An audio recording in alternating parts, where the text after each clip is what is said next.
My designation is Amani, and I've reached the age of 30.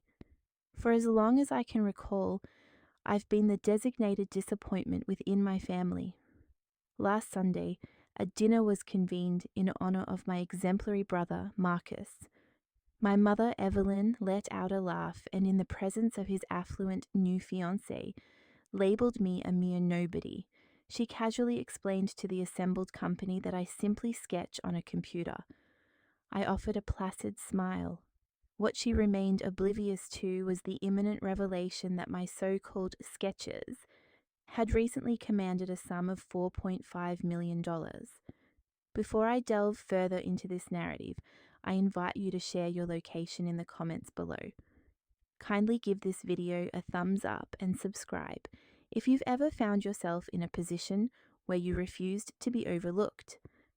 I deliberately parked my 2018 Honda Civic a few streets away.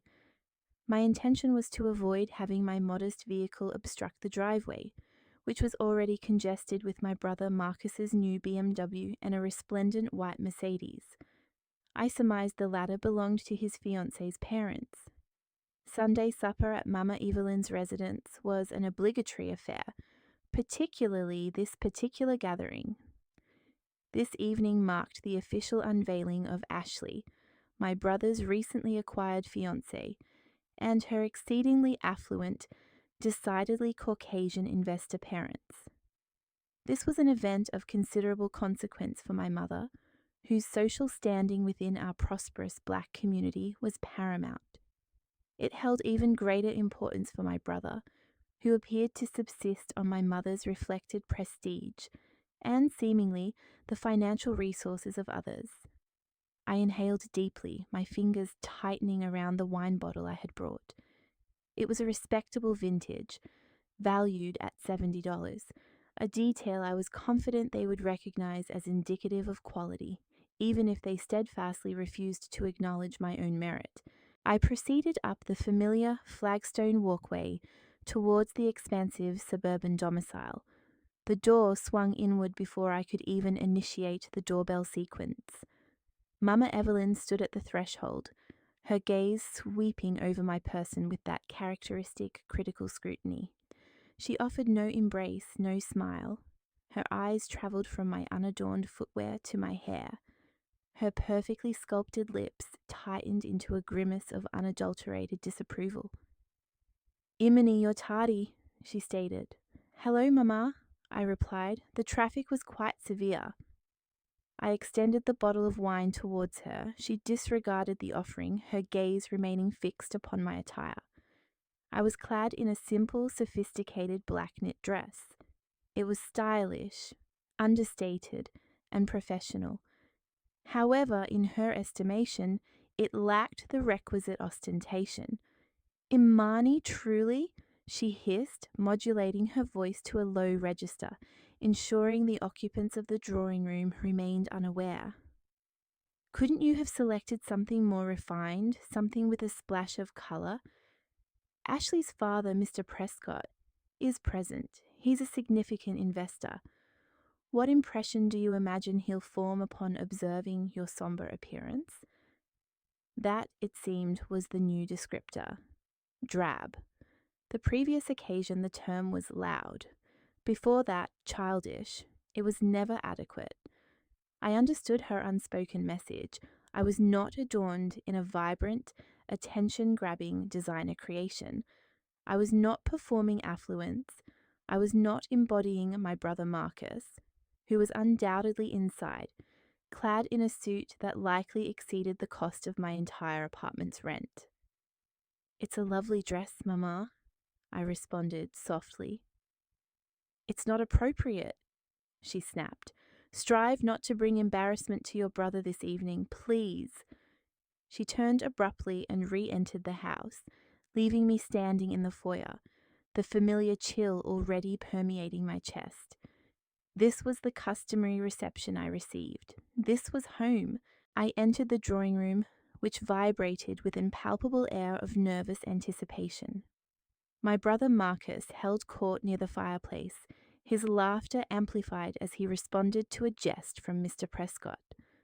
Ashley, his fiancée, detached herself upon spotting me, her smile genuine and warm. She was the sole individual who appeared at ease. "Emily, it is truly wonderful to see you again," she expressed, bestowing a brief, gentle embrace. Her father turned and offered a polite nod. Ashley gestured to the vacant seat beside her. "Please do join us. I've been eager to inquire about your professional pursuits. Your mother mentioned you are an artist, but she was rather vague." I prepared to respond, appreciating her directness. "I'm a freelance designer, primarily specializing in—" "Oh, Ashley, my dear, there's no need to trouble her about that." Mama Evelyn's voice cut through the room, sharp and resonant, slicing through the polite conversation. All dialogue ceased. Evelyn emitted a high-pitched, brittle sound that grated on my nerves. She raised her wine glass, took a sip, and gestured dismissively in my direction. "This one is merely a nobody." The pronouncement lingered in the atmosphere, heavy and oppressive. I felt a flush creep up my neck, a familiar burning humiliation. Mr. Prescott appeared visibly uncomfortable, his gaze fixed upon his drink. Evelyn, clearly relishing the spotlight, continued. "She merely sketches on a computer or some such activity in that minuscule apartment she occupies. It's a rather quaint pastime, I suppose, but we," she indicated Marcus and Mr. Prescott, "are discussing significant endeavors this evening, tangible assets." Marcus joined her amused tone. "Precisely, Mama, we're discussing legacy." He directed a smirk in my direction. "Do not fret, Monty. Perhaps one day your sketches will suffice to cover your electricity expenses." My aunt and uncle, seated on the far sofa, offered polite chuckles in concert with my mother. It was a symphony of casual disdain, with me as the intended punchline, precisely as it had always been. Ashley's smile had evaporated. She appeared mortified, her eyes flickering between my mother and myself, a silent apology evident in her gaze. "Mama Evelyn," Ashley began, "I am quite certain that is not accurate." Evelyn waved her hand once more. "Amani is aware we are simply teasing her. She is accustomed to it." I was not accustomed to it. I was merely desensitized. I compelled a strained smile. "Indeed, Mama, merely a nobody sketching away." I maintained a light tone, betraying nothing of my inner turmoil. Yet within me I registered that familiar click, the sound of another barrier solidifying around my heart. I resumed my seat, my silence serving as a protective shield. The conversation soon reverted to Marcus and his grand ambitions. However, I observed Ashley's gaze lingering on me, her curiosity now tinged with something else, pity, and that, paradoxically, felt almost worse. I forced a smile, lifting my wine glass to my lips. The general murmur of conversation resumed, but my attention had drifted. I found myself vividly transported back 8 years, to my mother's meticulously organized home office. I was 22 years old and had just completed my initial year at community college. I had discovered a specialized summer program in advanced digital animation. The cost was $2,000. I had painstakingly saved half of that amount, but still fell short. I recall the tremor in my hands as I presented her with the course catalogue. "Mama, this program is instructed by an individual who previously worked at Pixar. It could pave the way for a genuine internship. I simply require some assistance with the tuition." Evelyn had not even deigned to look up from her computer, where she was engaged in online shoe shopping. "A little assistance," she scoffed. "Imani, I have explicitly stated that I will not squander valuable funds on this fanciful cartoon endeavor. It is a pastime. You need to secure a stable occupation, perhaps as a receptionist at your father's former establishment. I am not disbursing $2,000 for you to engage in computer games." I vividly recall the profound shame, the overwhelming sense of insignificance she engendered. I quietly withdrew from the room. Merely 3 months later, the residence was adorned with floral arrangements and the cheerful effervescence of popping champagne corks. Marcus had been admitted into Howard University's prestigious MBA program. Mama Evelyn was radiant, hosting a celebratory gathering for him. I remained in the periphery, assisting with hors d'oeuvres while she raised her glass. To my son Marcus, she announced to the assembled guests, a true executive in the making. He is destined to perpetuate our family's legacy. Later that evening, I chanced to overhear her conversing with my aunt. Naturally, we are covering the entire expenditure, Evelyn boasted. The complete tuition, $100,000. It represents an investment. One must invest in their offspring. You understand. One cannot anticipate them building a legacy without a proper foundation. Now, seated at this impeccably arranged dining table, I observed that $100,000 investment. Marcus was exhibiting a slight perspiration as he articulated his nebulous business proposals to Mr. Prescott. And here I was, the $2,000 miscalculation, the nobody. The irony was so dense it threatened to suffocate me. I took another slow, deliberate sip of my wine. Marcus, perceiving my faint, private smile, evidently misinterpreted it as embarrassment. He decided it was his opportune moment to add to the disparagement. He leaned forward, adjusting his costly silk tie, and unleashed that robust, booming laughter that Mama Evelyn consistently lauded as confident. "Ah, money," he declared, employing the childish moniker I detested. "Still engaged with those animated visuals on your computer. I perpetually inform Mama it's merely a passing phase." He then redirected his practiced charm towards Ashley's father, Mr. Prescott. "She's the artistic one, you know. We are all awaiting her transition to a genuine profession, complete with a retirement plan and all the associated accoutrements. Correct, Mama?" Mama Evelyn enthusiastically affirmed. "That is precisely right. Heaven knows we have endeavoured to guide her, but she is obstinate, always has been." Marcus gestured dismissively, as though my entire professional trajectory were a mere speck of lint to be brushed from his suit.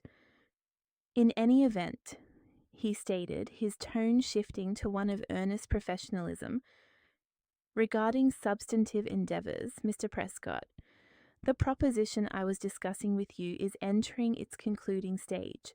It is a decisive factor for the legacy fund." He expounded upon leveraged assets, diversification within emerging markets, and projections of triple-digit returns. It was an inundation of impressive-sounding jargon, and I watched my mother nod along, her face alight with pride. She possessed no comprehension of his discourse, but he exuded an aura of success, and that was her sole criterion. "This new acquisition," Marcus continued, "will firmly establish us as a prominent entity in urban regeneration. It is precisely the sort of legacy construction our family champions." He conveniently omitted the fact that the family legacy fund was primarily comprised of my mother's personal capital. "We are in the process of finalizing the last round of initial capital infusion. It is a certain success. By this time next year, we will not merely be comfortable. We will, let us just say, be exceedingly, exceedingly comfortable." He leaned back, exuding an air of profound self-satisfaction. He was the provider, the future, the favoured child. I was merely the artist relegated to the periphery, the nobody. His entire exposition was a calculated performance designed to portray him as a financial magnate and to cast me in the role of a child. He was constructing his argument for Mr. Prescott's investment, and in his estimation, the most effective method to achieve this was to highlight his perceived responsibility in contrast to his flighty, sketch-obsessed younger sister. Ashley observed this exchange, the edges of her polite smile tightening. I could discern the discomfort etched in her eyes. She was an outsider, a guest, yet she was also a sharp-minded legal professional. She recognized the casual cruelty for precisely what it was. While Marcus continued to drone on about his projections to her father, Ashley redirected her complete attention to me, deliberately excising her own fiancé from the conversation. "I am, in fact, quite intrigued by your sketching, Imani," she remarked, her voice clear and cordial. It was a deliberate counterpoint to my mother's derisive intonation. "In what discipline do you specialize? Is it graphic design, illustration?" Mama Evelyn began to interject, likely to dismiss the subject as inconsequential, but Mr. Prescott intervened. "Yes, Ashley, permit her to speak. I too am curious." My mother, momentarily silenced by the presence of a potential investor, huffed softly. I met Ashley's gaze, appreciative of this unexpected reprieve. She appeared genuinely interested. "Thank you," I conveyed. "It primarily involves digital artistry, sculpting, and painting, but executed on a screen. My focus is predominantly on Afrofuturism." I casually introduced the term, fully aware it would hold no significance for my mother or brother. However, I detected a flicker of recognition in Ashley's eyes. It was a specialized niche, a field of escalating value. It transcended mere cartoons. It was Afrofuturism. The word hung in the air. "Oh, how fascinating," Mama Evelyn commented, attempting to reassert control. "Similar to those cinematic productions set in space?" "Something to that effect," I replied, refraining from further elaboration. But Ashley understood. I could perceive her processing the information. Afrofuturism was the foundational design principle behind Black Panther. It had been the subject of significant exhibitions at prominent institutions like the Met and the Guggenheim. It represented the vanguard of the contemporary art world. It was demonstrably not the hobby of a nobody. She offered no further commentary. She did not directly challenge my mother, but the seed had been planted. I observed her gaze briefly descend towards her handbag, where her mobile device was situated. She did not reach for it immediately. Her deportment was too refined for such an action. Yet, as a fellow professional, I understood her thought process. She would conduct her research. As an attorney, she had just encountered a piece of contradictory evidence. The supposed nobody at the table had just identified herself with a multi-million-dollar art genre. The dismissive remarks did not align. She conferred upon me a prolonged, appraising look, a gaze I had never before received from any member of this family. It was not pity, it was intrigue. The dinner conversation swiftly returned to Marcus. Mama Evelyn cleared her throat, her smile bright and directed squarely at Mr. Prescott. "Now, Marcus, darling, tell David about that new redevelopment fund you are establishing. It sounds remarkably significant." Marcus straightened his tie, seizing the cue. "Well, David," he began, addressing Mr. Prescott by his first name with a forced familiarity, "my team is prioritizing legacy. We are examining underutilized urban corridors and infusing them with capital to create mixed-use properties that honor the community's heritage." He proceeded to paint an expansive tableau of synergistic collaborations and community-centric reinvestment. Mama Evelyn nodded to each pronouncement, interjecting remarks such as, "He has always possessed such a strong sense of community," or "he inherited that business acumen from his grandfather." It was, in essence, a suffocating two-person performance. I observed Ashley. She presented the picture of an engaged prospective daughter-in-law, nodding politely and posing simple, clarifying questions. "That is quite fascinating, Marcus. What is your target demographic for these properties?" However, as a legal professional, I recognized she was not merely listening, she was analyzing, and as a public relations expert, she was evaluating the brand associated with Marcus, the brand of the family. While Marcus launched into a lengthy exposition concerning upwardly mobile professionals, I observed Ashley's hand discreetly slipping into her designer purse resting on her lap. She retrieved her mobile device, keeping it concealed beneath the table's edge. Her thumb moved with practiced agility, hidden by the white tablecloth. She was conducting due diligence directly at the dining table. I nearly smiled. She was adept. I could surmise the nature of her search query. My surname, Harris, was common enough, but she was astute. She had utilized the specific, unusual term I had provided her. Her search query likely comprised Amani Harris, digital artist Afrofuturism. A moment later, I noticed a very subtle furrow appear on her brow. She discreetly angled the screen to gain a better view. No results found. Or perhaps only links to my rudimentary community college portfolio, the one I had neglected for 8 years, the one that would definitively portray me as a nobody. She raised her eyes, her gaze bypassing Marcus, who was still speaking and settling upon me. Her eyes were sharp. This did not compute. My mother's absolute dismissal, my own specific high-value keyword, and now a void. It was an impasse, but I could discern in her eyes that she was not deterred. She was an attorney who had just encountered her initial dead end, which signified that she was just commencing her investigation. Ashley's brow knitted further. This lacked logical coherence.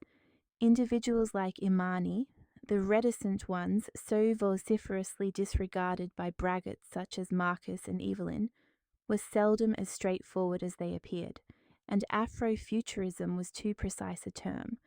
It was a high-concept, culturally significant descriptor. One did not casually deploy it if one were a nobody merely engaged in sketching. Evelyn continued her discourse. And of course, Marcus's fund is entirely dedicated to cultivating that generational wealth, a value I am aware your family holds in high regard. David Ashley tuned them out. Her legal mind was now pursuing a novel line of inquiry. Her initial search had been too direct. Perhaps the artist operated anonymously. She discreetly entered a new query beneath the table.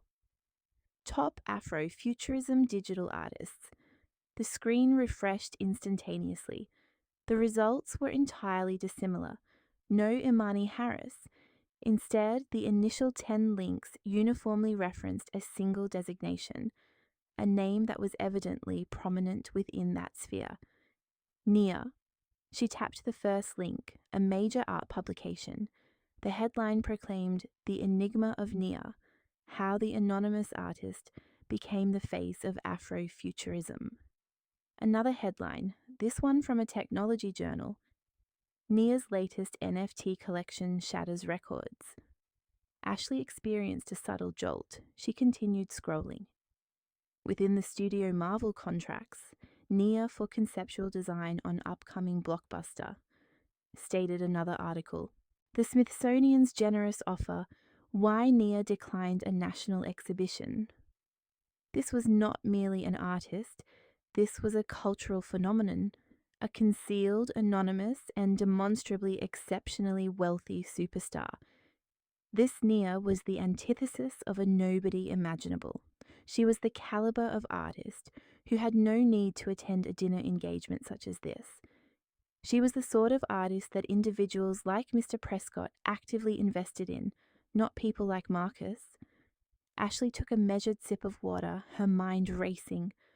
What connection did this bear to Amani? It had to be an improbable coincidence, a peculiar, jarring confluence of events. Yet her legalistic mind refused to disengage. What were the statistical probabilities? What were the odds that the family's perceived failure, who purportedly possessed no knowledge, would happen to mention the exact, highly specific, multi-million-dollar art genre that this Nia dominated? It was statistically improbable. This sketching individual was not uncomplicated. She was somehow linked to this. Ashley was certain, with absolute conviction, that a critical piece of information was eluding her. The puzzle remained incomplete, but she harbored a strong suspicion that Imani possessed the missing element. Ashley's thoughts were in a whirlwind. The figure of $4.5 million echoed in her consciousness. She needed to ascertain more. This could not be a mere coincidence. She navigated back to the primary search results and selected the link for Nia's official web portal. The screen loaded, revealing a sleek, minimalist interface. It exuded sheer elegance, showcasing breathtaking digital artwork, possessing a depth and power that rendered Marcus's PowerPoint presentation akin to a child's crayon drawing.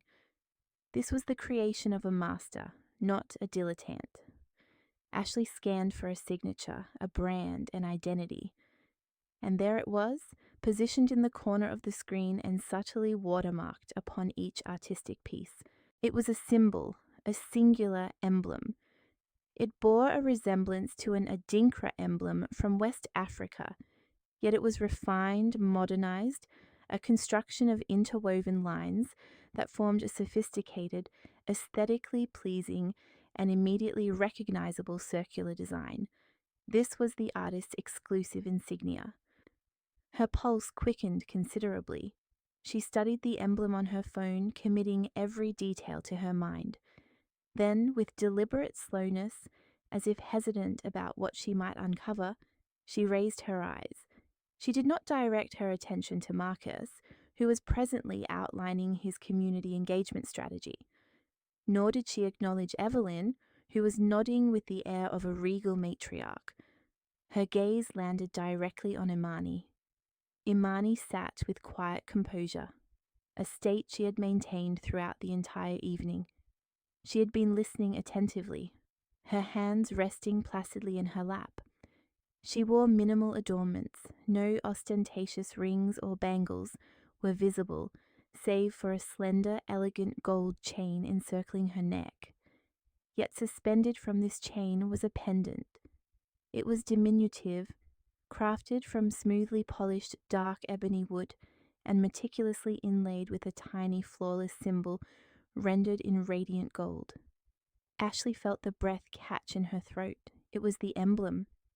It was the exact symbol displayed on the website, identical in every intricate facet. This was no mere happenstance. It was not fan-made merchandise. It was a signature. Imani was Nia. The unassuming individual who idly sketched on a device was the covert multimillionaire, the generation-defining artist about whom they had all just read. The supposed family disappointment was, by an overwhelming measure, the most successful person present. Ashley's legal acumen immediately engaged. The ramifications were profound. She found herself seated at a table, observing a collection of desperate, posturing individuals, demeaning and mocking a hidden prodigy, capable of acquiring and liquidating all of them 10 times over. The requested $500,000 loan that Marcus was pleading for was insignificant. It was a negligible amount to the person they had just dismissed as a nobody. This was not merely an uncomfortable gathering, it was a volatile situation reaching its critical point, and Ashley suddenly grasped that she was the sole observer aware of the impending detonation. Ashley's eyes, wide with incredulity, slowly shifted away from the illuminated display of her mobile device. She did not glance at her betrothed, Marcus, who was now emitting boisterous laughter at a self-congratulatory jest. She did not turn her head towards Mama Evelyn, who was effusively commending her son's astute financial acumen. Ashley's gaze, sharp and focused, transitioned from the emblem on her phone to the matching pendant adorning Imani's clavicle, and finally upward to Imani's countenance. It was an intensely scrutinizing look, akin to the examination a legal professional conducts of a witness moments before revealing a critical inconsistency in their testimony. I had been feigning engagement with my meal, yet I could perceive the intensity of her scrutiny. It differed starkly from my family's dismissive sideways glances. This was a look of unalloyed, unvarnished astonishment. I gradually lifted my head, our gazes meeting across the table. A profound silence descended. The animated chatter of Marcus and Evelyn seemed to recede, dissolving into a muffled hum like the distant murmur of the ocean. In that singular instant, I understood she knew. She had discovered me. I discerned the questions reflected in her eyes, the bewilderment, the dawning, earth-shattering realization. You are near. I did not exhibit alarm. I did not draw a sharp breath. My entire existence had been dedicated to mastering my reactions, to becoming imperceptible. I merely maintained her direct gaze and then, almost imperceptibly, executed a single slow shake of my head. This was not a denial. It was an unspoken entreaty. Not at this juncture. Please refrain from speaking. Ashley's expression remained outwardly unchanged, yet I perceived her comprehension. Her sharp legal intellect processed the emergent information instantaneously. The supposed nobody, the sale valued at $4.5 million, the family imploring for $500,000, the concealed identity, the public humiliation. She grasped the entire convoluted scenario in a fleeting moment. She recognized the underlying scheme and understood that while she occupied a peripheral position, I held all the advantageous cards. A tacit accord transpired between us. She was no longer merely my brother's intended. She was now an accomplice, a witness. Ashley held my gaze for another second, then offered a minute, almost invisible nod, a mere subtle inclination of her chin. I comprehend. Your secret remains safeguarded. Deliberately and with measured intent, she lowered her gaze. She actuated the lock button on her phone, rendering the screen dark. She returned it to her handbag and secured the zipper. The inquiry had concluded. The pact, unspoken yet potent, had been forged. She redirected her attention back to the assembled group, her demeanor projecting an air of polite attentiveness. Just as Marcus posed the question, "So, David, what kind of return are you typically seeking within your own investment portfolio?" Ashley had rejoined the present company, yet everything had undergone a transformation. Seizing upon the momentary awkwardness concerning my pastimes, Mama Evelyn skillfully diverted the conversation toward the primary purpose of the evening. She refilled Mr. Prescott's wine goblet, her smile radiating an almost painful luminescence. "David," she declared, her voice imbued with a practiced warmth, "I am genuinely delighted that you and Marcus are finally establishing a rapport. He holds your judgment in the highest regard." Marcus offered a nod, meticulously adjusting his already immaculate tie. "Absolutely, David. As I was articulating, our family's legacy fund is presently at a pivotal juncture. This was the central focus, the main event. I observed as my mother and brother commenced their meticulously rehearsed presentation. It transcends mere property redevelopment," Marcus stated, leaning forward conspiratorially. "It pertains to the preservation of our cultural heritage, our history, yet to secure the properties within the nascent urban development zone, we must operate with greater celerity than the large corporate entities. We require readily available capital." Evelyn adeptly seized the conversational thread. "Consequently, this subsequent phase is of paramount importance. It involves safeguarding that heritage. It entails the accumulation of generational wealth, a concept I am confident your family comprehends profoundly, Mr. Prescott." Mr. Prescott offered a simple nod. His expression remained unreadable, the perfect facade of an investor's impassivity. "What volume of readily available capital are we discussing, Marcus?" Marcus inhaled deeply. "To be candid, we have secured the majority of the requisite financing. We merely require a concluding interim loan to finalize the transaction before the expiration of the quarter.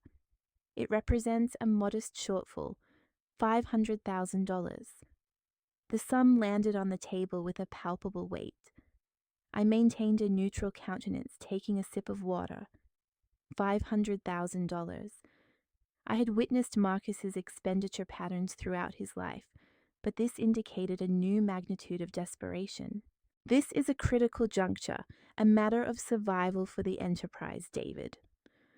Marcus emphasized his words, his tone shifting to one of serious urgency. This is the type of prospect that presents itself only once in a generation. With your endorsement, we can consummate the acquisition. Without it, he allowed the unspoken threat to linger in the air. Evelyn interjected, placing her hand gently on her son's arm. What my son is too modest to convey is the sheer dedication he has invested to realize this objective. He has poured his entire being into this endeavor. We simply require one additional collaborator, an allied partner, an individual who perceives the overarching vision. It was a masterful display. The image of the devoted, proud parent, coupled with the ambitious, astute son. They were weaving a narrative of heritage and familial connection, all while addressing the daughter they had recently subjected to public disdain. The daughter, who I now knew with certainty Ashley was fully cognizant of, could easily provide that sum without even registering the depletion of funds. David Prescott, Ashley's father, leaned back in his chair. He steepled his fingers, regarding Marcus not as a prospective son-in-law, but rather as a potential investment, and not a particularly promising one. $500,000 constitutes a substantial bridge, David stated, his voice smooth and professionally modulated. You are proposing an unsecured loan bearing elevated risk, contingent solely upon speculative projections. What is your personal capital commitment? Marcus hesitated. Well, as I previously indicated, I have invested my entire resources into this. That is not the question I posed, David interjected, his tone remaining courteous, yet now possessing a sharp, cutting edge.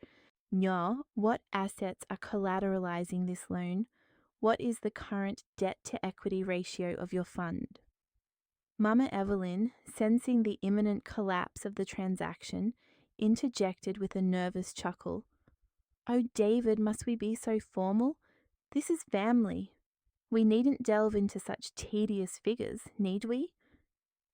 It is a matter of financial prudence, Mama Evelyn, a new voice declared, clear and firm.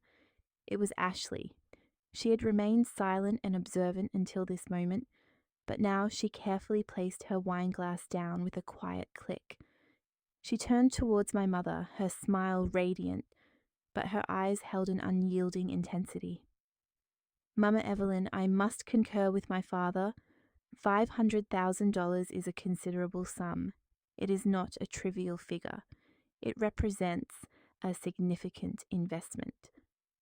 Evelyn appeared taken aback. She had anticipated her prospective daughter-in-law would bolster their proposal and offer adulation. Ashley continued, her voice resonating with the assured authority of a senior partner in a legal firm. For my father's firm to even entertain consideration of such a loan, we would, as a minimum requirement, necessitate the presentation of 3 years of audited financial statements, a comprehensive balance sheet for Marcus's company, a roster of current investors, and a complete debt schedule. She then directed her attention to her fiancé. Correct, Marcus. You should have all of that documentation readily available. I can instruct my assistant to forward a standard due diligence checklist tomorrow morning. The atmosphere grew palpably still. Ashley was not merely endorsing her father's stance. She was orchestrating the interrogation. She was leveraging her legal and financial expertise to completely dismantle their vague, emotionally driven plea for capital. In the most courteous manner possible, she had effectively challenged their veracity. Marcus appeared as though he had been physically struck. Evelyn's smile became fixed, a grotesque contortion of hostess-induced distress. Ashley had assumed control. Evelyn's high-pitched, brittle laughter permeated the sudden silence. "Oh, Ashley, my dear, you are beginning to sound precisely like your father," she chirped, attempting desperately to salvage the mood that her prospective daughter-in-law had just shattered. She reached out to clasp Ashley's hand, a gesture intended to be maternal, but which came across as deeply patronizing. "We do not require such formality. This is not a boardroom, it is a family dinner. We are family." Marcus, recognizing his mother's subtle cue, immediately intervened, attempting a recovery. "Precisely, Mama. Ashley, darling, you are exhibiting a degree of excessive intensity. This is merely a straightforward loan amongst family members. We have no need to involve legal counsel or accountants for this matter." He attempted a smile, but his eyes conveyed a chilling coldness. He glared at Ashley, a look of palpable fury passing between the ostensibly perfect couple. Before Ashley could formulate a response, her father, David, spoke.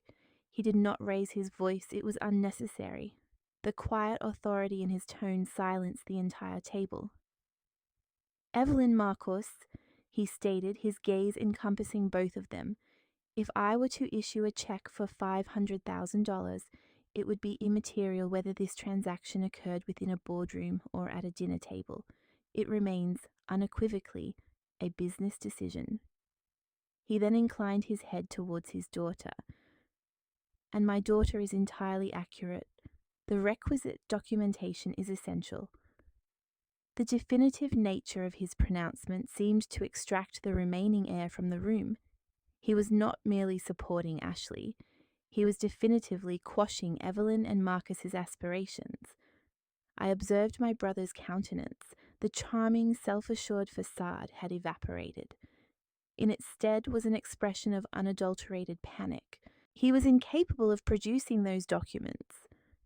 I did not yet comprehend the reason, but I knew with absolute certainty that he could not. His supposedly groundbreaking fund was a precarious edifice of deception, and Ashley had just threatened to examine its foundation. His panic rapidly transmuted into fury. His animosity was not directed at his mother or at David. It was entirely focused on Ashley. He turned to her, his voice low and strained, barely a whisper. "Ashley, may I speak with you in the kitchen now?" Mama Evelyn appeared visibly distressed. "Marcus, my dear, let us simply enjoy our dessert." The caterer brought forth. "No, Mama!" Marcos snapped, his voice sharp. He discarded his napkin onto his plate. "I need to converse with my fiancé. Kindly excuse us." He did not await a reply. He simply stood and abruptly exited the dining area. Ashley, ever composed, calmly folded her own napkin and placed it beside her plate. "Please excuse me," she stated to the table, her voice perfectly even. She cast one last fleeting glance in my direction before rising and following him. The hook had been set. The picture-perfect couple was on the verge of their inaugural genuine altercation, and I possessed a front-row seat to the ensuing eruption. The silence that followed Marcus and Ashley's departure from the dining room was heavy and charged. Marcus slumped back into his chair, his expression a thunderous mask. He resolutely avoided looking at his fiancée. Ashley, in striking contrast, returned to her seat with the serene composure of a judge. Returning from a recess, she calmly refolded her napkin and placed it back on her lap. Mama Evelyn exhibited palpable apprehension. The atmosphere had soured considerably, and her potential investors were present. She hastily attempted to mitigate the damage, forcing another high-pitched, tinkling laugh. "Well," she announced to the room, "I am exceedingly pleased we have resolved that matter. Now, David," she said, re-engaging her focus on Ashley's father, "regarding the fund's projections for the second quarter, as Marcus was articulating." "Actually, Mama Evelyn," Ashley's voice sliced through her future mother-in-law's chatter like a sharp blade. It was not loud, but it was definitive. All conversation ceased. Evelyn's mouth froze mid-sentence. Ashley deliberately and gracefully turned her entire body away from Marcus and Evelyn. She disregarded them entirely, as if they had simply ceased to exist. Her gaze landed directly on me, situated at the far end of the table. "Imani," she stated, her voice suddenly warm, infused with genuine curiosity. "I am so very sorry. We have been terribly remiss, monopolizing the entire evening with this rather tedious financial discourse. I was so taken aback by her addressing me that I could only blink." "I was rather hoping," Ashley continued, leaning forward, "that I might actually solicit your perspective on a particular matter, as you are undoubtedly the true art connoisseur present." Before I could even formulate a response, Mama Evelyn scoffed. "Oh, Ashley, my dear, I informed you. She merely sketches. She is in no position to assist you with anything substantial." Ashley continued as if my mother had not spoken. Her attention remained solely fixed on me. "I have been contemplating making a significant acquisition of art for my personal investment portfolio and am seriously considering acquiring a piece by Nia." She pronounced the name, my other designation. My heart did not merely pause, it felt as though it slammed forcefully against my ribs. I looked at her, attempting to decipher her expression. She was extending me an avenue of escape. She was testing the waters. I glanced towards Mama Evelyn and Marcus. The name Nia held no significance for them. They simply appeared irritated that the conversation had deviated from their financial proposal. "She is that enigmatic Afrofuturist artist," Ashley elaborated for the benefit of the assembled company. "Her work is experiencing an extraordinary surge in popularity, particularly given that this aligns precisely with your specialized field. I was simply endeavoring to ascertain whether you believe her pieces represent a stable long-term investment, or if you perceive it to be merely a transient trend." She had accomplished it. She had meticulously set the snare, baited it, and placed the trigger mechanism in my hand, all while seemingly soliciting my simple, unremarkable opinion. She was observing me, anticipating my response, and I was aware she was also observing them, awaiting their definitive demonstration of their profound ignorance. The question hung suspended in the air, a sudden spotlight cast upon me. I witnessed Mama Evelyn's head snap towards Ashley, her eyes narrowing. She could not fathom that the conversational dominance had been wrested from her, from Marcus. Before I could even formulate a coherent reply, Evelyn's harsh, forced laughter echoed across the table. "Oh, Ashley, my dear," she exclaimed, her voice dripping with condescension. She reached out and patted Ashley's arm as if pacifying a bewildered child. "You are simply too sweet. Do not trouble yourself by soliciting her counsel. Truly." I felt the familiar sensation of humiliation prickling at the nape of my neck. I had been on the verge of engaging in a professional discourse, and my mother had just dismissed me as if I were a mere server. "She possesses no knowledge whatsoever concerning investments," Evelyn continued, gesturing dismissively towards me. "I informed you she is merely a nobody. It is a modest pastime she indulges in at her apartment. She likely perceives an NFT as some form of new cleaning product." Marcus emitted a snicker. "Quite so, Mama. Monty, what do you know of art? The last thing you drew was on a napkin at Thanksgiving." "That is not entirely fair," I began to protest, but Evelyn cut me off, her voice sharp and final. "Sufficient, Imani. The adults are engaged in conversation. Ashley, my darling, you are most kind to attempt to include her, but it is simply not her sphere of understanding. She does not comprehend these matters presently," she concluded, turning her entire body back towards David Prescott, her smile reasserting itself. As Marcus was articulating regarding the fund, the genuine value, the legacy resides within the land acquisitions. She was aggressively attempting to reassert control of the narrative, striving to efface me, to negate Ashley's inquiry. She was desperately endeavouring to refocus attention on her son and his desperate entreaty for financial assistance. She believed she had successfully neutralised the interruption. She had re-established my status as a nobody and reinstated the adults as the primary arbiters of the conversation. What she failed to perceive, what she was incapable of comprehending, was the exchange of glances between myself and Ashley. Ashley had witnessed my mother's entire performance. She did not engage in debate. She did not offer protest.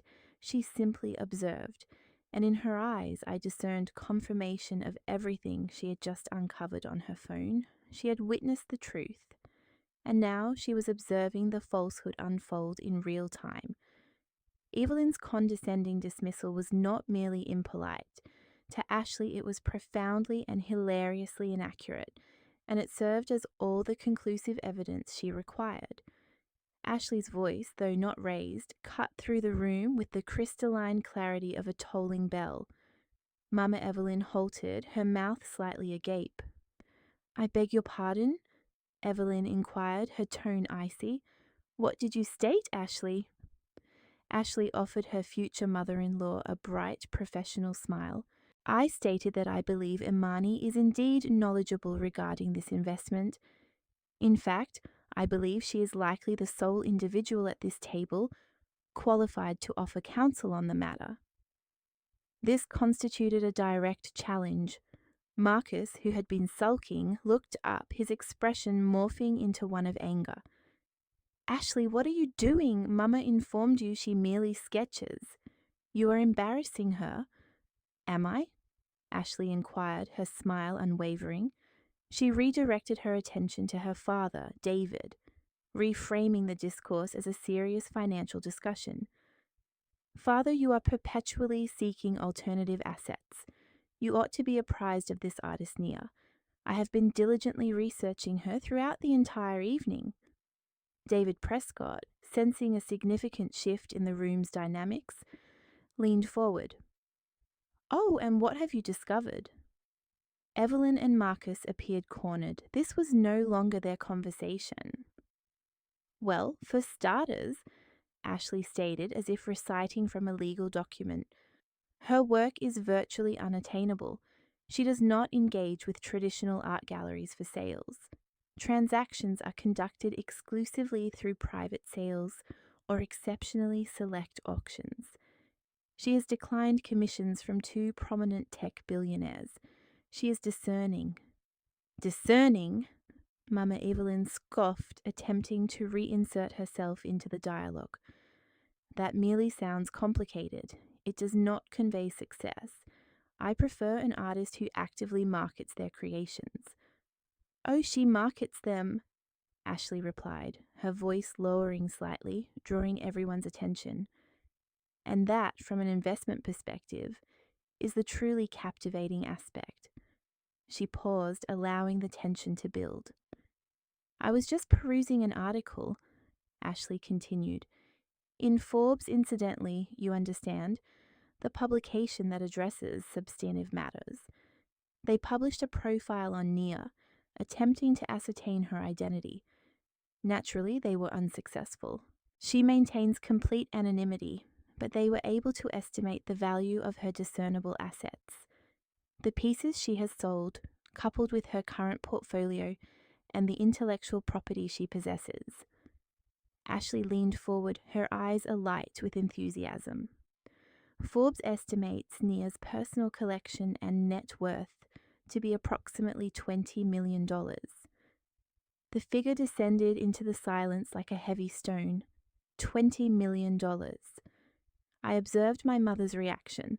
The smug, dismissive expression vanished, replaced by a slack-jawed, vacant stare. Her mind was simply incapable of processing the words. 20? What?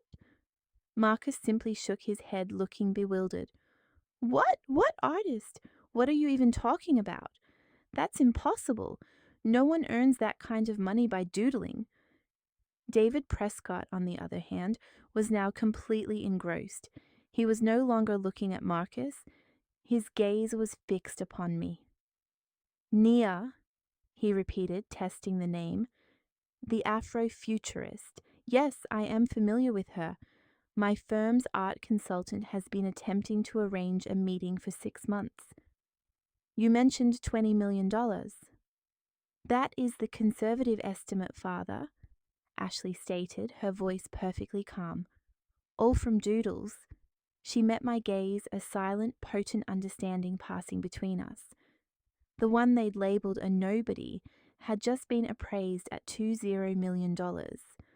The room, which had been alive with Marcus's confident proposals and Evelyn's encouraging laughter, fell to a hush. The only sound was the faint clatter of tableware from the main dining area. 20 million. The figure lingered, an unbelievable, fantastical sum. Mama Evelyn's expertly applied smile froze. Her eyes widened. She looked at Ashley, her head cocked slightly as if she'd just heard an unfamiliar tongue. 20, I beg your pardon, Ashley. What did you say? 20 million? She emitted that familiar, high, fragile laugh, but this time it held no mirth. It was a purely involuntary, nervous reaction. For sketches, dear, I believe your information might be slightly inaccurate. Marcus was the one who appeared truly shaken. He had been earnestly, desperately requesting $500,000, and here Ashley was tossing about a number 40 times that amount. His complexion paled. What are you even talking about? He stammered, glancing between Ashley and his father. Who is Naya? What Naya? 20 million? That's preposterous. Nobody makes that. Not for doodles.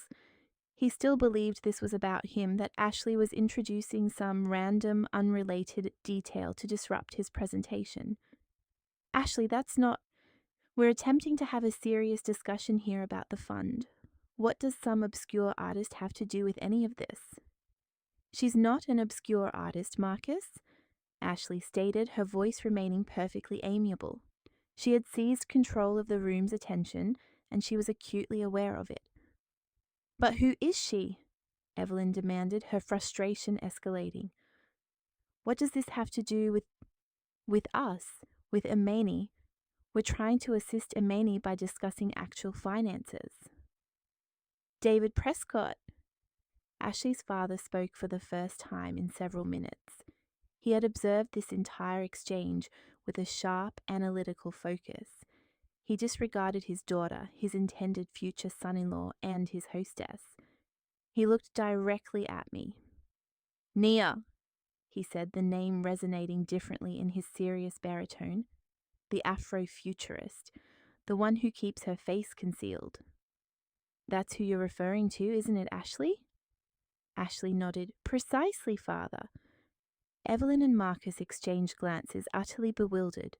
The name was now being deliberated by the two most influential individuals at the table, and it was evident they understood precisely who was being discussed. The narrative of the nobody was disintegrating, and they couldn't comprehend why. I still don't grasp it, Marcus interjected, his voice rising with vexation. Who cares? Who concerns themselves with some anonymous artist? What bearing does this have on my loan? What does it have to do with Imani? He turned towards me, his eyes reflecting the familiar disdain. Mani, do you even comprehend what they are discussing? Marcus's exasperated query, Monty, do you even comprehend what they are discussing? Was met with a heavy, oppressive silence. Every single person at the table swiveled their heads to fix their gaze upon me. My mother appeared irritated, as if my mere presence was an inconvenience. My brother looked dismissive, already anticipating a foolish, hesitant response. Ashley's father, David, observed with curiosity, his keen eyes absorbing every detail. And Ashley seemed to be relishing a private amusement. I was on the verge of offering a non-committal shrug to deflect attention and retreat, as I habitually did, but Ashley's voice intervened, answering for me. Her tone was light, almost casual. Oh, she understands perfectly what we're discussing, Marcus. I'm quite confident she does. Don't you, Imani? Mama Evelyn stiffened. Ashley, I must strongly object. This is hardly the moment for interrogating Imani. We were discussing your father's potential investment in... I am discussing an investment, Mama Evelyn, Ashley replied, her voice maintaining its pleasant cadence. She didn't even glance at my mother, her eyes locked onto mine.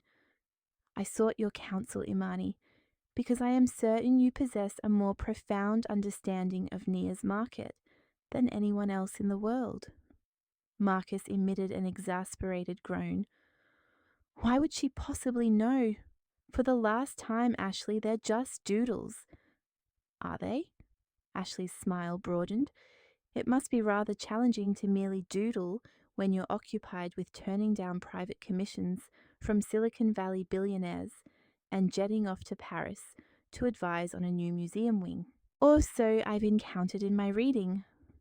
David Prescott's head shot up. His curiosity had transformed into keen interest. He leaned forward slightly. Ashley, what precisely are you hinting at? Evelyn, finally sensing her loss of conversational dominance, appeared utterly perplexed. What are you implying, Ashley? This is my dinner engagement. You are creating a spectacle and upsetting Imani. What is all of this truly about? Ashley finally broke her intense gaze from mine and turned to face the family. She looked at her fiancé, his face a mask of fury and confusion. She looked at her future mother-in-law, whose expression was one of pure indignation. Then she turned back to me, her expression softening into an almost apologetic smile. I apologize, Imani, she murmured. I believe the secret has been revealed. I truly attempted to allow you to manage it. She then directed her attention fully to my mother. Mama Evelyn, you introduced your daughter as a nobody who sketches. What is truly remarkable is that the nobody you've been dismissing for the past decade is, in fact, the anonymous $20 million artist we've all been reading about. An absolute deafening silence descended. My mother simply stared, her mouth slightly agape. Marcus was the first to react. He let out a short, barking laugh of pure incredulity. What? That's the most ludicrous assertion I've ever heard. You're delusional, Ashley. Utterly insane mania. He laughed again, seeking validation from someone else. No one responded. Mani, tell her she's mistaken. I remained silent, simply observing. Ashley did not waver. She wasn't looking at him. Her gaze was fixed on me, effectively handing me the final move in this game she had so skillfully orchestrated. Should you inform them, Imani? She inquired, her voice soft yet carrying across the entire hushed room. Or shall I simply address you as Nia? All the air, all the sound, all the self-assured bravado in the room simply evaporated. Mama Evelyn's face, which had been taut with indignation, went completely slack. Her eyes darted between Ashley and me, then to Marcus, as if searching for a cue card, for someone to tell her this was an elaborate, cruel jest. Nia! She repeated the name, it sounding foreign and absurd on her tongue. What are you talking about, Imani? What is she saying? Tell her to cease this absurdity. Why don't you verify it yourself, Mama Evelyn? Ashley suggested, her voice still so sweet, so obliging. You have your phone right there. Simply search the name. It was a directive, not a proposal. With trembling, fumbling fingers, Evelyn reached for her phone. Her perfectly manicured nails, which she usually tapped with such impatience, were now clumsy. She snatched the phone from the table and her thumb jabbed at the screen. I could see her typing, her hands shaking slightly. NIA artist. The screen illuminated. We all watched her face. It was a fascinating, terrible spectacle. Her eyes scanned the search results and the color drained from her cheeks. I could see her murmuring the headlines to herself, her lips barely moving. Forbes 20 million, Black Panther, Smithsonian. This is just someone else, she declared, her voice high and thin. She was attempting to convince herself. Some renowned artist. Ashley, this has no bearing on Amani. You're mistaken. Am I? Ashley inquired. Examine her logo, Evelyn. Observe her official artist signature. It's displayed on her website. Evelyn's thumb swiped, then tapped. I understood what she was seeing. The sleek professional website, the collection of my creations, and on each piece, the small, distinctive, circular, Edinkra-inspired emblem. Her eyes, wide with panic, darted upward from the phone. They did not meet mine, not yet. They landed on the dark wood and gold pendant resting against my simple black attire. Her gaze fixed on it. I watched as the connection solidified in her mind, the final devastating link. Her eyes shot back to the phone screen, then to my neck, then back to the phone, then to my neck. It was identical, irrefutable. No, she whispered. It was a tiny sound, a gasp of denial.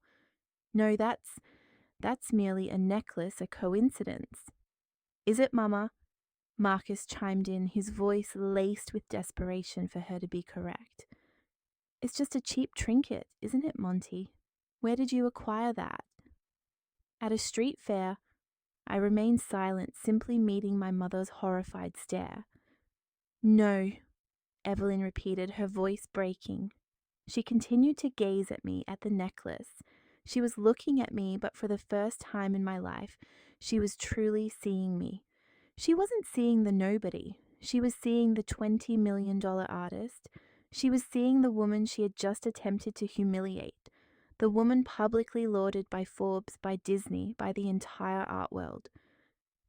It can't be, she murmured, shaking her head as she placed the phone back on the table. It's impossible. You doodle. You're a nobody. The final phrase emerged as a question, a terrified, hollow plea. She was no longer stating a fact. She was imploring the universe to reaffirm it. The transformation was immediate. It was as if a switch had been flipped.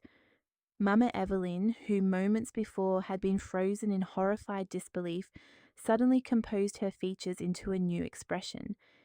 It was a smile, but it was 1,000 times more chilling than her scorn. It was a smile of pure, calculating avarice. She pushed her chair back, stood, and glided around the table toward me. Her movements were no longer abrupt and dismissive. They were smooth, fluid, almost predatory. She approached my side and placed a hand on my shoulder. Her touch felt like ice. Imani, she said, her voice a full octave lower, syrupy and sweet. I had never heard her employ this tone with me. This was the voice she reserved for affluent potential clients or the pastor at church. Imani, darling, why didn't you say anything? I didn't flinch. I simply looked up at her. Say what, Mama? Why? Why didn't you inform us? She let out a nervous, high-pitched giggle that bore no resemblance to her usual confident laughter. All this time you're near. The near. You've allowed your poor mother to ramble on and on, not uttering a word. Oh, you're too much. She attempted to frame it as a jest, a delightful little secret I had played on them. She squeezed my shoulder. Darling, all that wealth, 20 million, I had no idea. She surveyed the table, her smile widening as if she were now presenting me as her crowning achievement. Can you believe this? My daughter, a clandestine genius, just as I always told you, Marcus. I always knew she possessed something extraordinary. Marcus just stared, his mouth agape. You never said that, Mama. Nonsense, Evelyn snapped, before immediately reverting to that syrupy tone. Amani, sweetheart, we need to have a conversation. Why are you residing in that cramped apartment? You could possess anything. We could travel. Consider the implications of this for the family. The air in the room was thick with her desperate, fabricated narrative. She was attempting to absorb my success, to make it her own, to make it the family's success. I finally spoke. My voice was quiet, but it cut through her performance. "Tell you what, Mama?" I inquired again, my voice flat and cold. Tell us about Nia, about your success." "Why?" I asked. "So you could have another thing to dismiss. I've been attempting to inform you about my life for 10 years. You weren't interested. You dictated my reality. I'm a nobody. I doodle. I'm a waste. I don't understand genuine work. I'm just Imani." I used her own words, hurling each one back at her like a stone. Evelyn's hand tightened on my shoulder. Her smile faltered. "Now, darling, I was merely jesting. You know that. I was attempting to motivate you." "You motivated me to become invisible," I stated, finally shrugging her hand off my shoulder. "You motivated me to build a life so far removed from you that you wouldn't even recognize my name. You were correct about one thing, Mama. You didn't know who I was, and you still don't. You aren't observing Imani. You are merely fixated on a $20 million bank account." My frigid words hung in the air. Mama Evelyn was rendered speechless, her face a contorted mask of rage and disbelief. But Marcus presented a different picture. I watched his face as he absorbed the new reality. The confusion dissipated, replaced by an expression of dawning, manic realization. It wasn't about Nia or art or legacy. It was about the figure, $20 million. Suddenly he shoved his chair back with such violence that it screeched against the floor and nearly overturned. He lunged toward me, not with anger, but with a terrifying, desperate energy. He grasped my arm. "Imani!" he almost shouted, his voice cracking. "Oh my goodness, Mani, why didn't you say anything?" He wasn't angry, he was ecstatic. "Imani, you must assist me," he pleaded, his grip tightening, his eyes were wild. "The fund, the 500,000, you must help me. You can write. You can." I stared at his hand on my arm, repulsed. I slowly pulled my arm free. "Marcus, that's not—" No, listen," he urged. His charm was amplified to a desperate, frantic pitch. That's nothing to you, right? It's pocket change. You're a multimillionaire." He let out a high, unhinged laugh. "My little sister, all this time—" He turned to his mother. "Mama, she can help. She can save the fund."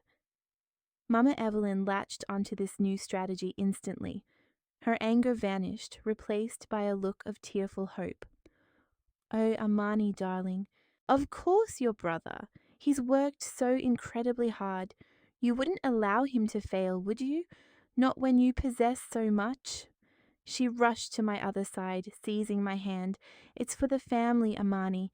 You'd be preserving our family legacy. You've always been so benevolent." I was ensnared between them, my brother on one side, my mother on the other, both regarding me with the same raw, terrifying greed. All the insults, all the years of being a nobody had vanished. In their eyes, I was no longer Imani. I was a walking, talking ATM. "Just $500,000, Marcus pleaded, his voice descending into a wheedling, manipulative whisper. "I'll repay you with interest, whatever you desire. We are family. Family assists one another. You wouldn't permit your elder brother, your only brother, to falter, would you? Not for doodles." He was still employing the word, but now it was a shared jest, a joke they assumed we were all privy to. I observed their desperate visages. I glanced at Ashley, who was observing this entire grotesque charade with an expression of cold, clinical distaste. I looked at her father, who had remained immobile. They were revealing their true natures. This was who they genuinely were. The payoff had finally arrived. I stood perfectly still, trapped between them. Mama Evelyn clutched my right hand, her nails digging into my skin. Her eyes were wide and tearful, a look of desperate theatrical hope. "Imani, please, darling," she implored, her voice a high-pitched, syrupy whine. "It's your family. You wouldn't allow your brother, your only brother, to face ruin like this, would you? You cannot permit this to happen. Consider our legacy." Marcus was on my other side, his hand gripping my upper arm. He was shaking me gently, as if he could physically rattle the money from my pockets. "She's correct, my Annie. She's correct." His voice was frantic, cracking with a panic I had never before heard from him. $500,000. That's all. It's insignificant to you. It's pocket change. You're near. You just earned $4.5 million. He let out a laugh, but it was a dry, choking sound. "My little sister, all this time, you have to help me. It's me. We are family." I allowed them to hold me there for a long moment. I let their desperation wash over me. This was the first time in my 30 years they had ever touched me with such urgency, such need. And it wasn't for solace. It wasn't for affection. It was for currency. My currency. Slowly, deliberately, I raised my free hand. I didn't push them away. I simply placed my hand over Mama Evelyn's. She looked up, her tear-filled eyes shining with expectation. "Imani." I calmly unhooked her grasping fingers from my hand. I detached her hand from my body. She stared at her empty, rejected hand as if she couldn't comprehend what had just transpired. Then I turned to Marcus. His wild, red-rimmed eyes met mine. I simply gazed at his hand, still clamped around my arm. I said nothing. I just stared at his hand. He felt the chill of my gaze and released me instantly as if my skin had suddenly become searing hot. He stumbled back a step. The room was utterly silent. David and Ashley were observing, their faces grim. I finally looked at my brother. I allowed the silence to extend, compelling him to truly see me. "Marcus," I said. My voice was quiet, composed, and perfectly clear. "I do not possess $500,000 in cash for you." The impact was immediate. Mama Evelyn let out a small, wounded gasp. What do you mean? Of course you do. The Forbes article, it stated 20 million. "I do not have that sort of capital readily available, Mama," I explained, as if addressing a bewildered child. "The 4.5 million from the NFT sale was allocated to a blind trust and reinvested for my next endeavor. The remainder of that 20 million represents the estimated valuation of my art portfolio and my intellectual property. It is not a transactional account, but you can access it." Marcus lunged forward again, stopping just short of touching me. "You can sell something, contact your bank, call your prestigious art dealer. It's me, Imani, it's your brother. You're simply going to let me—" "No," I said. The word was soft, but it was definitive. "No," Evelyn echoed, her voice rising to a shriek. "What do you mean, no? After all we have done for you, after I raised you, you're just going to sit there, a multi-millionaire, and watch your brother face ruin?" The accusation hung in the air, the ultimate guilt trip. "You're going to let him fail." This was the critical juncture. This was the test where I was expected to capitulate, to apologize, to revert to the role of the dutiful daughter, the nobody who understood her place. I looked at my mother, her face contorted in a mask of selfish terror. I looked at Marcus, my golden child brother, now merely a desperate, defeated man. They felt entitled to my success, the very success they had spent my entire existence mocking. I straightened the cuff of my simple black dress. "I told you," I said, my voice dangerously low, "I do not have the liquid assets to provide you with." Evelyn appeared on the verge of collapse. Marcus looked as though he was about to be physically ill. "But," I continued, I paused just long enough for their heads to snap back up. their eyes alight with desperate anticipation of any glimmer of hope. "I can offer you something else." "What?" Marcus whispered. "What? Anything?" I offered them a small, cold smile. "I can offer you some counsel." "Counsel?" Marcus repeated, his voice slick with the desperate, impatient tone of a seasoned salesman. "What counsel? Do you know someone? Do you have a contact who can assist? Is that it?" Mama Evelyn seized his arm, her eyes gleaming with renewed hope. "Of course that must be it, Imani. You exist within that tech milieu. You must be acquainted with investors. You can make a single telephone call for your brother." They were both staring at me, their faces a grotesque tableau of greedy anticipation. They still perceived me as a tool, a nobody who had stumbled into wealth, too naive to comprehend its use, but manipulable enough to direct it toward them. I let the silence linger in the room. I looked at my brother, at the sweat beading on his upper lip. I looked at my mother, at her trembling, grasping hands. "My counsel," I said, my voice perfectly even, "is this." I paused, savoring the moment, the absolute, focused attention they were finally affording me. Never, under any circumstances, attempt to solicit a $500,000 investment for a company that is currently under federal investigation by the Department of Justice for fraud. The words detonated in the room like a bomb. Mama Evelyn's smile froze. Her hand, which had been gesturing, halted mid-air.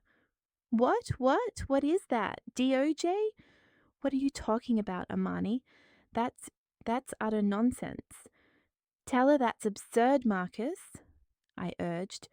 But Marcus remained utterly silent, frozen in place. The colour had completely leached from his face, leaving his skin a ghastly ashen hue.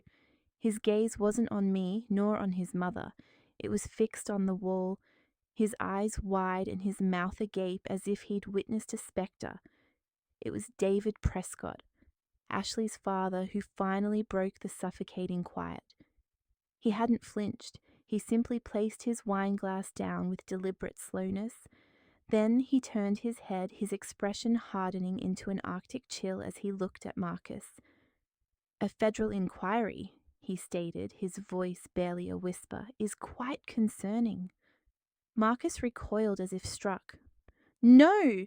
he choked out, regaining his voice. "No, she's fabricating it all. She's making it up. She's always harbored resentment. She's attempting to ruin me." "Are you?" I inquired, my voice even. I didn't need to raise it. "Are you lying to me, Marcus? Or are you deceiving the individuals you're soliciting $500,000 from?" You, Marcus stammered, pointing a trembling finger in my direction. "You know nothing. You're a scribbler. You have no understanding of my enterprise." "I am aware," I countered. "I know your legacy fund is under investigation for wire fraud across 3 states. Marcus went rigid. He appeared as though he'd sustained a physical blow. The blood drained from his face, and the trembling hand he'd been extending toward me slowly fell to his side. He opened his mouth, but no sound emerged. "Marcus!" Mama Evelyn's voice was a fragile, terrified squeak. "Marcus, what is she referring to? Tell her she's mistaken. This is defamation. We'll pursue legal action." Marcus finally found his voice, but it was no longer his characteristic, booming, confident tone. It was a dry, hollow whisper. How did you ascertain that?" He hadn't denied anything. He'd merely questioned my source. Evelyn's head snapped toward her son. "What is it, Marcus? What does she know?" I looked at my brother. This was the pivotal moment, the final piece of the puzzle. "You're probably wondering how someone who merely doodles could possibly possess knowledge of an active Department of Justice investigation," I stated, my tone calm. I didn't wait for a response. My attention shifted to David Prescott, who was observing me with an intensity I'd never witnessed. I was no longer addressing my family. I was speaking to an equal. My company, I announced, the one I established under my corporate banner, NIA Studios, does more than just create art, Mr. Prescott. We are a global leader in artificial intelligence and intricate data encryption. Consequently, my firm is regularly engaged by governmental bodies to provide consultation on cybersecurity and sophisticated financial crime. We assist them in developing the very systems designed to apprehend individuals like him. I gestured toward Marcus, who appeared on the verge of being physically ill upon Mama Evelyn's opulent carpet. Approximately 6 months ago, I continued, my team was enlisted to examine vulnerabilities within the Department of Justice's new asset forfeiture protocols. To facilitate this, we were granted access to certain ongoing case files. Imagine my astonishment, Marcus, when, while reviewing a list of entities currently subject to asset freezes, I encountered the name Marcus Harris Legacy Fund, LLC, explicitly flagged for wire fraud. I let the words sink in. You weren't merely seeking seed capital. I told him, all pretense dropped. You are bankrupt. Your accounts are frozen. The $500,000 wasn't to finalize a deal. It was to patch a hole, an attempt to repay the other investors you've already defrauded before they initiate legal proceedings. You weren't building a legacy, Marcus. You were orchestrating a Ponzi scheme. The revelation of a Ponzi scheme reverberated into a terrifying absolute silence. No one moved, no one breathed. Marcus stood completely immobilized, his face a waxy, pallid grey, resembling a statue of a man whose world had just crumbled. Mama Evelyn's mouth hung open, her eyes wide and vacant, fixed on her son. She struggled to comprehend the terms fraud, Department of Justice, and Ponzi scheme. All the harsh realities were crashing down upon her meticulously curated dinner party. Into this heavy stillness, a single quiet sound pierced the air. The deliberate, unhurried placement of a linen napkin on the table.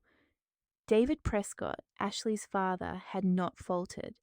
He had not gasped. He had simply listened, absorbing the information like the seasoned investor he was. He slowly set his napkin beside his plate, then rose. His movements were measured and final. Mama Evelyn's head snapped toward him, her eyes wide with panic. "David," she whispered, her voice quivering, "please, no. Dessert is almost ready. The caterer." He didn't even glance at her. He calmly buttoned his expensive suit jacket. His gaze remained fixed on Marcus. His voice was devoid of anger, possessing a chilling finality, the tone of a man concluding a business transaction. "Evelyn," he stated formally, "I appreciate your hospitality. However, I believe our business discussion for this evening has reached its conclusion." "No!" Evelyn cried, stumbling to her feet. "David, please, it's a misunderstanding. It's her." She pointed a trembling finger at me. "She's lying. She's always envied Marcus. She's trying to destroy him."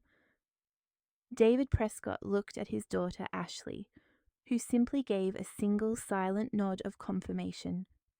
That was all he needed. He turned back to Evelyn. "Evelyn, my firm does not, under any circumstances, engage with individuals or entities under active federal investigation, and we certainly do not issue loans of $500,000 to facilitate the concealment of fraud. Good evening, Marcus."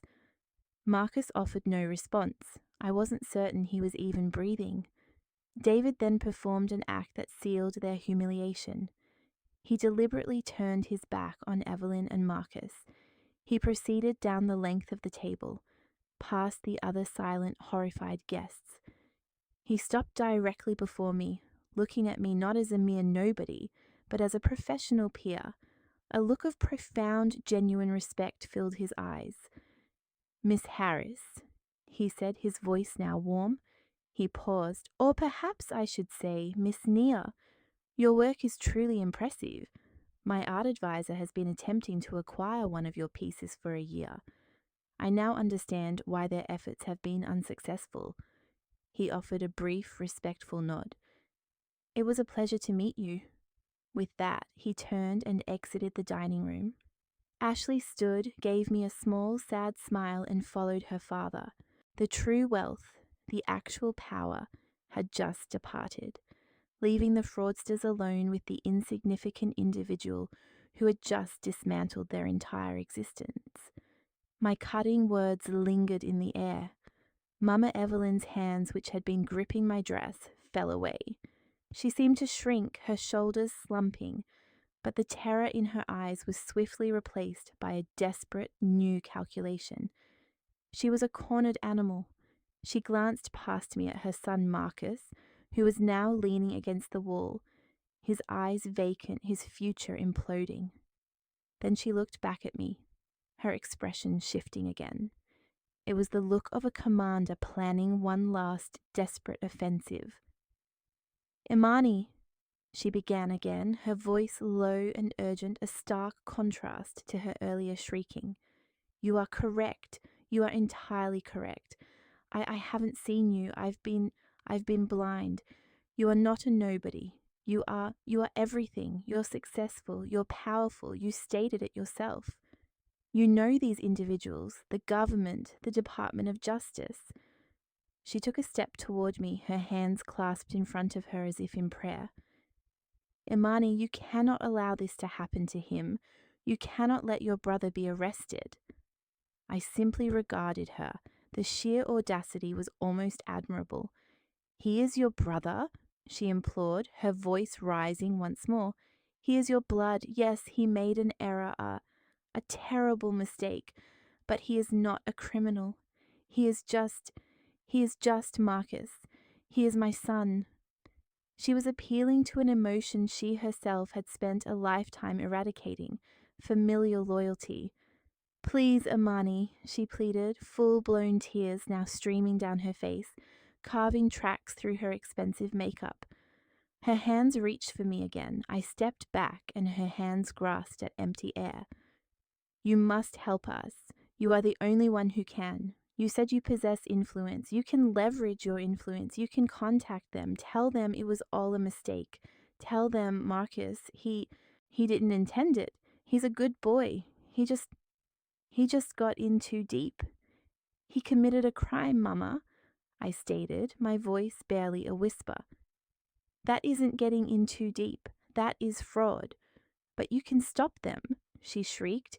"You have all that money, the 20 million. You can repay it. Whatever he owes, you can just pay it. You can make this disappear. It's insignificant to you. You're wealthy. You can purchase his freedom." She wanted me to utilize the very success she had disparaged to conceal her son's transgressions. She desired for me to become an accomplice. "Please, Imani," she begged, her face contorting. "He is your brother. He is my son. You cannot allow him to go to prison. It will shatter this family. It will destroy our legacy. Our legacy." I finally spoke, my voice cold and sharp. "You've been discussing legacy all evening. This is your legacy, Mama. This is what you've constructed.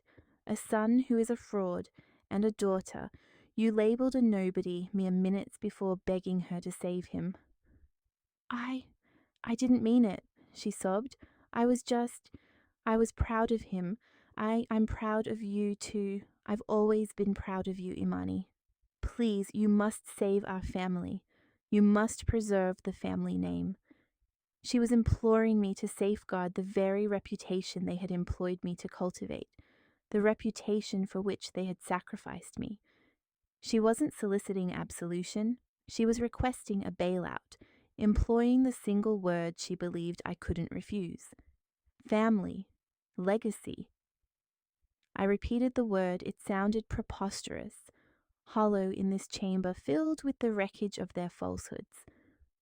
"You are begging me to secure your legacy." I gazed at my mother's tear-streaked face. I looked at my brother, still leaning against the wall, a hollowed-out shell, his eyes vacant. He hadn't moved. "Let's discuss legacy, Mama," I declared, my voice quiet, yet it sliced through her sobs like a razor. For my entire existence, I've observed you constructing your legacy. Your legacy is a tally of achievements. It's about appearances. It's about who possesses the grander residence, the more opulent automobile, the more accomplished child, the child who conforms to your desires. Evelyn flinched, opening her mouth to object. That isn't true. I simply desired what was best for your legacy. I continued, her words dismissed with cruel, casual indifference. It's labeling your own daughter a nobody in front of strangers. It's telling a child year after year that her aspirations are mere scribbles and foolishness while you write a check for $100,000 for your golden boy. My voice began to tremble, not from fear, but from 30 years of suppressed truth. I shifted my gaze to Marcus.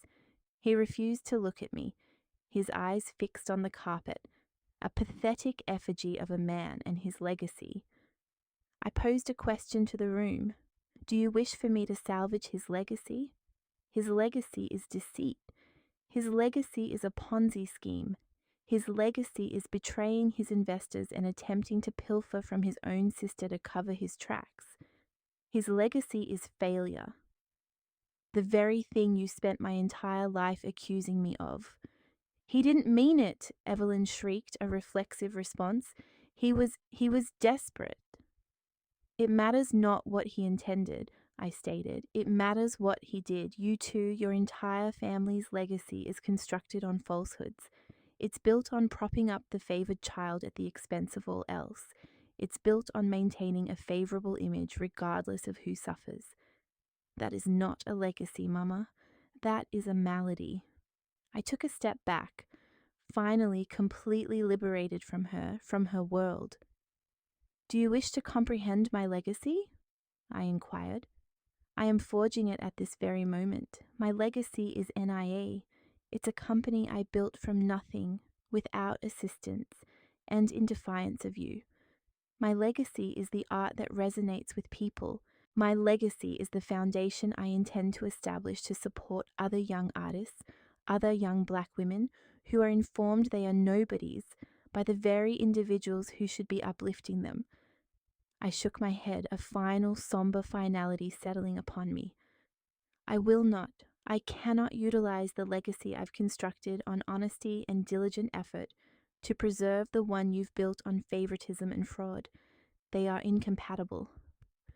So you're refusing? Evelyn whispered, the last vestiges of hope draining from her face. You're going to permit your brother to be imprisoned? I am not permitting him to do anything, I stated. He made his choices. I made mine. I will not be complicit in this.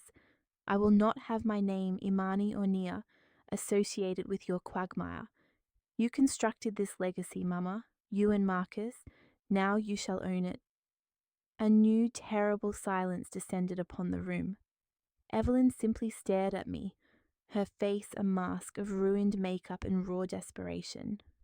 Marcus remained frozen against the wall, his gaze fixed on an undefined point. I looked at my mother, and for the first time I felt nothing. No anger, no sorrow, just a vast, cold emptiness. Do you wish to know the most sorrowful aspect of all this? Mama, I asked, my voice barely a whisper. The most ironic part? Evelyn merely blinked, her tear-filled eyes uncomprehending. I was aware, I continued. I've been privy to Marcus's company's precarious situation for 6 months. I knew he was under investigation, and I made an attempt. I truly tried to warn you. Marcus's head shot up. What? Evelyn simply shook her head as if unable to process another word. Warn me? Yes, I affirmed. I attempted to inform you. I endeavored to prevent this entire humiliating evening from transpiring. Do you recall last week on Tuesday when I called simply to check in? Evelyn stared blankly. I contacted you, I continued, and I said, Mama, I need to discuss something serious with you. It concerns Marcus. It concerns his company. My voice was flat, devoid of emotion, merely reciting facts. I expressed my apprehension. I conveyed that I had received intelligence through my work indicating his fund was in jeopardy. I tried to convey that this arrangement with the Prescotts was ill-advised, that Marcus was in over his head and was likely deceiving you. I watched my mother's face as the memory slowly, horrifyingly dawned. I saw her recall the phone call she had dismissed. "And do you recall what you said to me, Mama?" Evelyn remained silent. "You said," and my voice was like ice, "Imani, I do not have the time for your petty, childish jealousy. Your brother is on the cusp of the greatest triumph of his life. I am occupied with planning this dinner for him. Do not ever contact me again attempting to disparage your brother simply because you are a failure. You are a nobody, and I am weary of your nonsense." I let the words hang in the air. "I possessed the information," I stated. "I possessed the truth. I was attempting to offer it to you, to rescue him, but you were too engrossed in planning the fete. You were too preoccupied to heed the nobody." That was the ultimate blow. It wasn't merely that they hadn't acknowledged my success, it was that they had actively, willfully disregarded my attempt to save them from their own ruin, all because they had already deemed me worthless. Evelyn merely stared at me, her face a tableau of bewilderment and denial. "You warned me," she repeated, her voice a hollow echo. You never said any of this." "Didn't I, Mama?" I inquired, my voice suddenly weary. The anger had dissipated, replaced by a profound, deep sadness. "I did, I truly, unequivocally did, but you weren't listening." I saw the memory flicker behind her eyes, but she was still resisting it, still trying to portray me as the deceiver. "Allow me to remind you," I said, "last week, Tuesday, around 11 in the morning, I called you." The scene replayed in my mind, as vivid and sharp as a photograph. I was in my studio, standing by the window, my stomach churning. I had just concluded an encrypted call with my government contact. "Mama," I had said, my voice urgent, "Mama, please, I need you to listen to me for just 1 second. It's critically important." I heard the impatience in her sigh on the other end. "Imani, what is it? I'm in the midst of confirming the caterer for Ashley's dinner. The florist is on the other line. Can't this wait?" "No, Mama, it cannot," I pleaded. "It's about Marcus. It's about his company. I have sources. I believe he's in severe financial distress. I suspect his fund is... It's not what he claims. I think he's lying to you. I think he's deceiving everyone." There was a cold, hard silence on the other end. Then her voice like steel. "I know precisely what you're attempting, Imani. You are trying to sabotage your brother. You have perpetually been envious of him, and I am utterly weary of it." "Mama, I'm not envious. I was almost shouting. I'm trying to protect you. I'm trying to protect the family. He's going to solicit funds from the Prescotts, isn't he? You cannot allow that. It's perilous." "Perilous!" she had shrieked. "The only peril here is your resentment.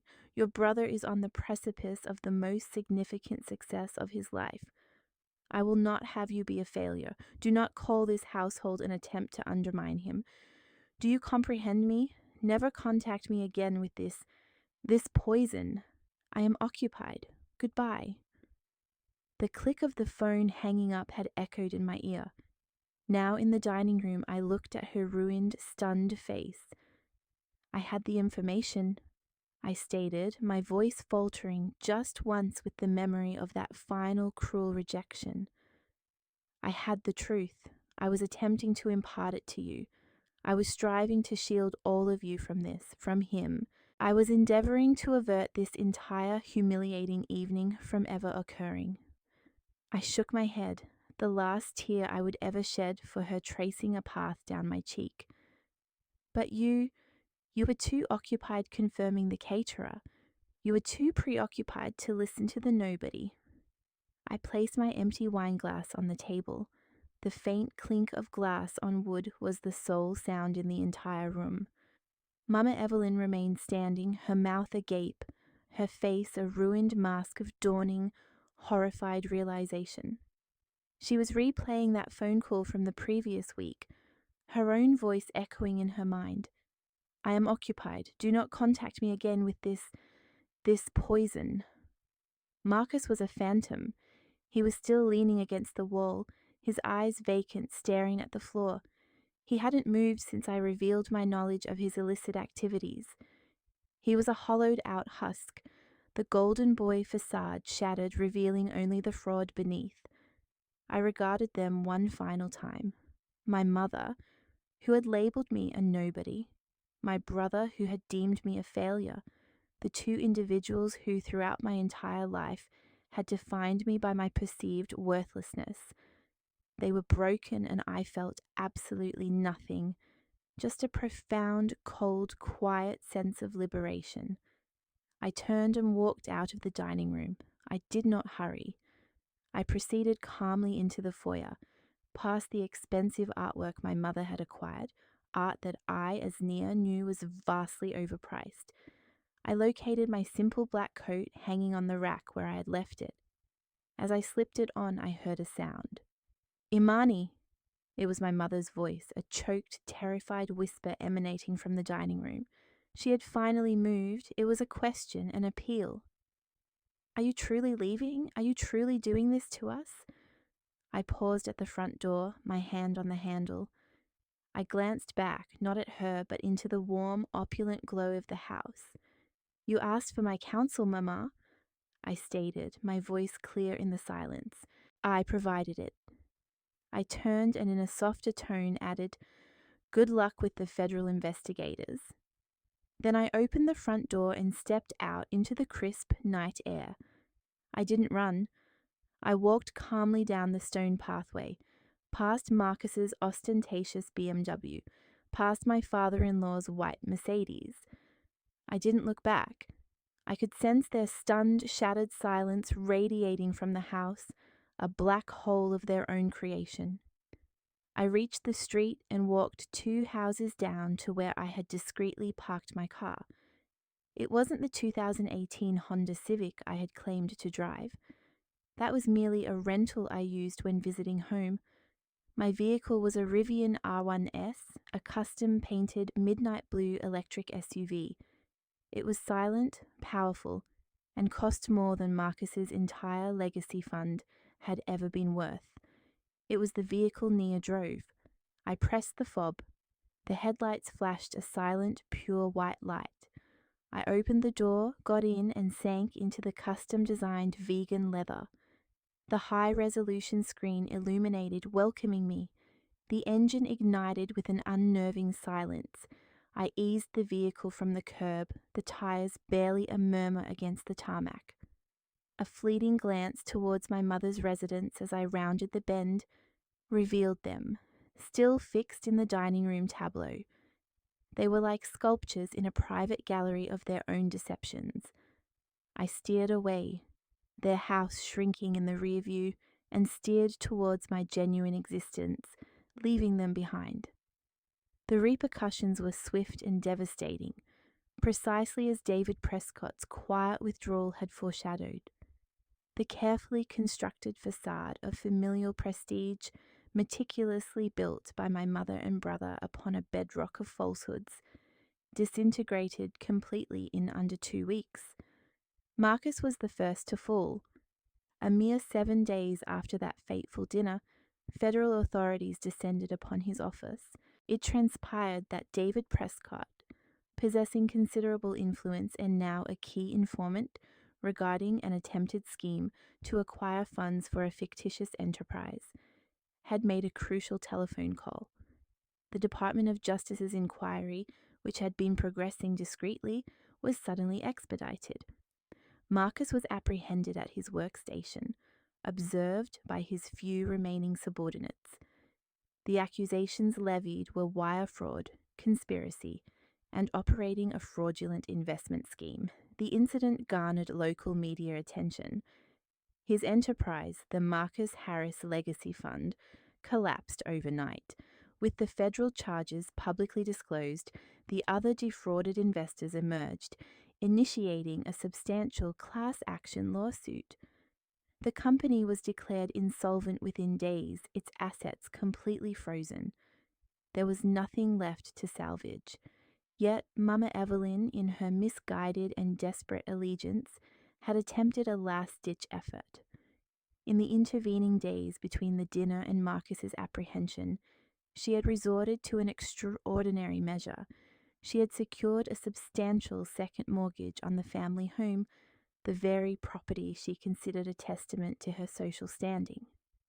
She had put everything she possessed on the line, intending to provide Marcus with the $500,000 needed to cover the shortfall, as I had termed it. But it was too late.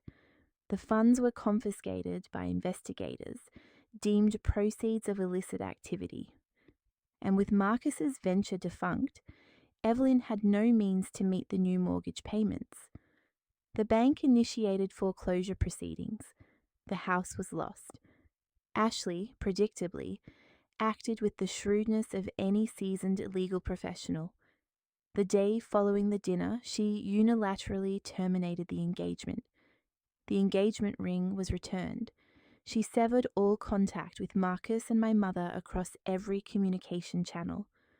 Her father, David, mirrored her decisive action.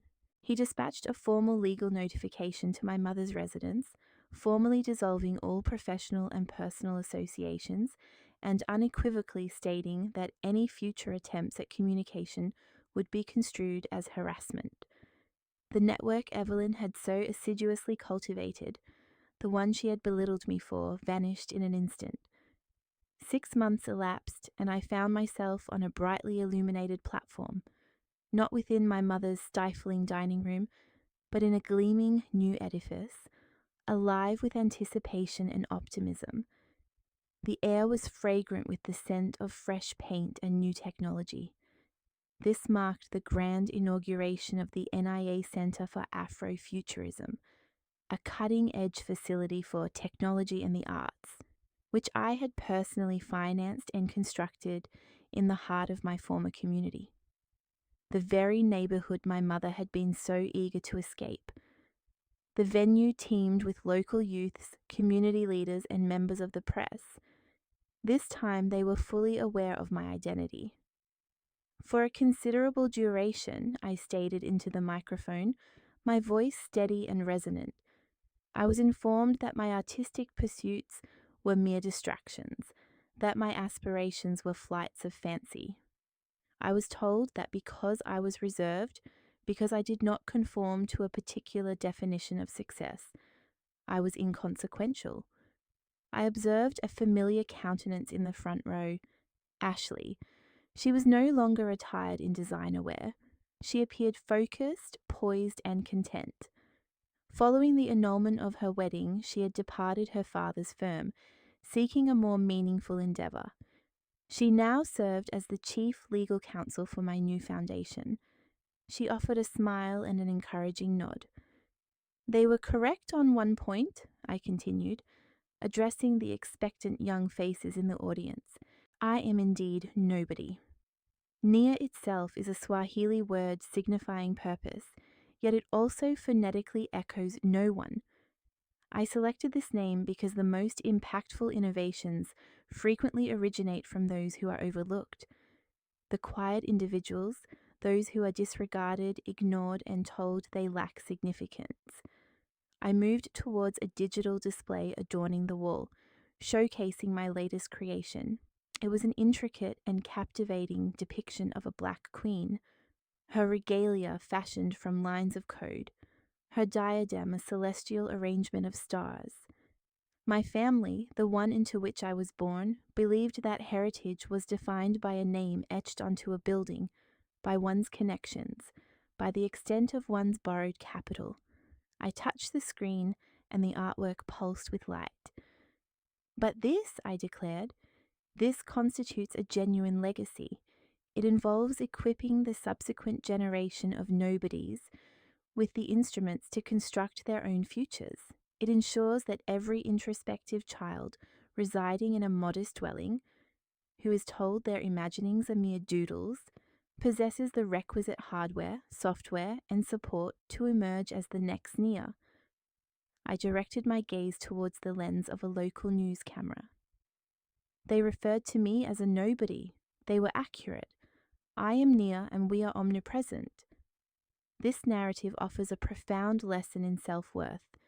Your intrinsic value is never diminished by those who are unwilling to recognize it.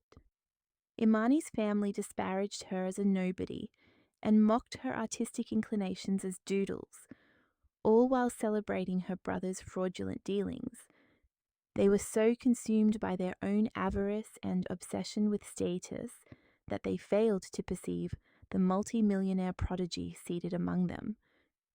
Imani's true strength lay not merely in her concealed affluence, but in her construction of a life grounded in her authentic talents, rather than succumbing to their toxic expectations. A genuine legacy is not inherited, it is meticulously forged in quietude. Have you ever experienced the sensation of being the nobody within your own family, only to subsequently defy all expectations? Share your story of overcoming adversity in the comments section below.